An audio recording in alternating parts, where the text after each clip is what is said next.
Le Seigneur Dieu appela l'homme et lui dit « Où es-tu » Genèse 3, verset 9.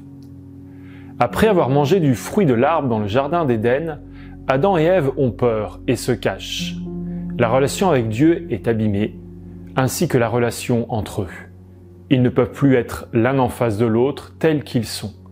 C'est alors que le Seigneur va chercher les êtres humains. Il les appelle « Où es-tu » Il ne s'agit pas uniquement d'une question pour savoir le lieu où ils sont, comme on le ferait dans une partie de cache-cache.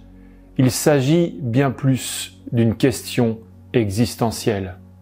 Où en es-tu? Où en êtes-vous? Où en êtes-vous par rapport à moi, le Seigneur?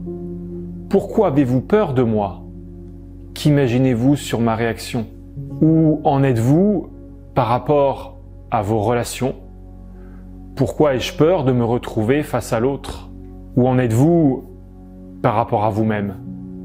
Qu'est-ce qui se passe au fond de moi quand je prends conscience que j'ai péché, que j'ai manqué la cible? Où en êtes-vous? En ce début des 10 jours de prière intitulé « Retour à l'autel », nous pouvons nous rappeler que l'autel est le lieu dans le sanctuaire où le Seigneur a dit qu'il rencontrerait le peuple. Dans ce texte de Genèse, c'est le Seigneur qui vient à la rencontre de l'être humain, qui le cherche, qui l'appelle. Parce que Dieu est le Dieu de la relation et de la rencontre. Dieu vient à la rencontre de chacun de nous et nous questionne. Où en êtes-vous? Le péché nous coupe de la relation avec Dieu. Il y a besoin d'une réconciliation dont l'apôtre Paul dira que c'est Dieu qui nous réconcilie avec lui par le Christ. Si aujourd'hui je prends conscience d'être un peu perdu dans ma vie, il est aussi nécessaire de faire confiance à Dieu pour rétablir la relation, pour réparer les relations.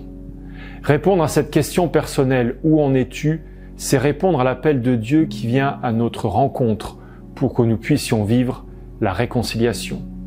Que nous puissions prier pour entendre cette question, pour y répondre et laisser Dieu agir dans nos vies.